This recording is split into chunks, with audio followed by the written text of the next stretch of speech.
Hi, my name is Jenny. Welcome to my channel, JK Star A Reader. Today I'm doing a Monday book report. That's right, it's a Monday book report and I have a few books to talk about, so let's get going. The first book I have to show you, it is Rules of Civility by Amor Towles. So I've been reading this book over the last few weeks and I finally finished it just a couple of days ago. And I found it to be a fairly interesting read. It is set in 1930s in New York City. It is about following a woman working in an office, and she has a friend who she meets, and they become best friends as she finds her way living in a boarding house. And with this friend, they experience the nightlife together, seeing the sights and sounds of uh, the jazz bars they attend, as well as meeting new friends and having romantic interests. And so it is a woman in the 1930s during in the lead up to World War II, and it's about set just after the success of the suffragette movement, and about women in the workforce at that time. And so, what does the city have to offer them? And what are the dangers? And so, I guess that's what I can say about the book. So, yeah, Rules of Civility by Amor Towles. The next book I have to show you, it is Watching You Without Me by Lynn, Coady.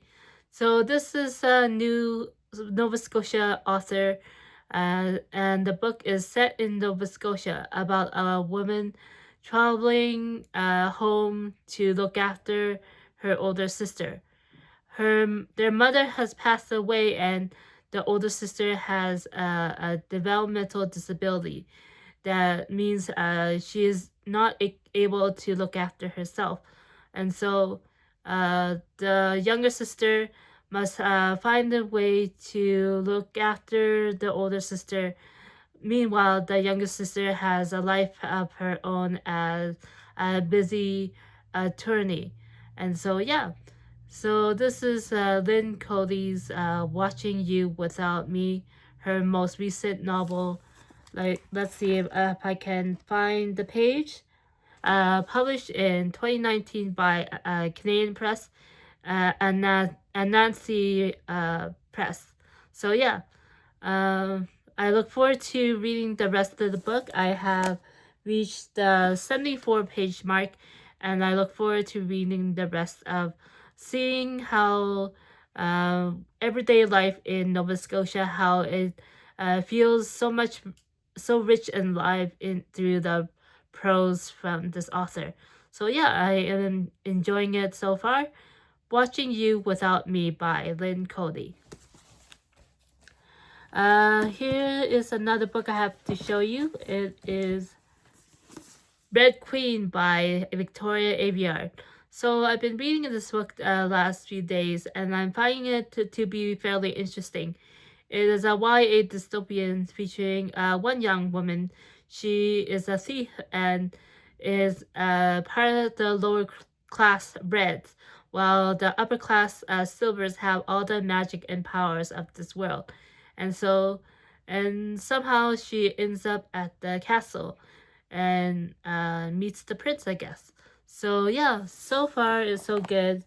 It's I'm also on the 74-page mark of this book, and I look forward to reading the rest. More books to show you. Let me see if I can find the next one. It's here, Water Moon by Samantha, Sotto, Yambao. And so this is a book set in a magical world. It follows a woman who inherits a pawn shop in Japan, in Tokyo actually. and it is her on her first day at work taking over the pawn shop, and somehow her father disappears, and she wanders through a magical world with the assistance of a handsome stranger. And so, yeah, it has a surrealist quality to it, a magical quality to it.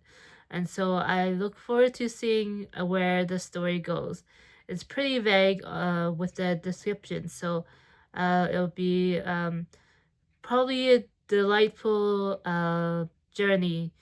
And so, yeah, Water Moon by Samantha Sotto Yambao. And one more book to show you.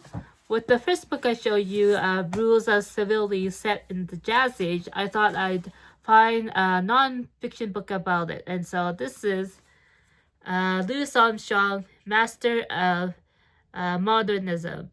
And it focuses on Louis Armstrong, his career, and also his place in uh, American jazz history.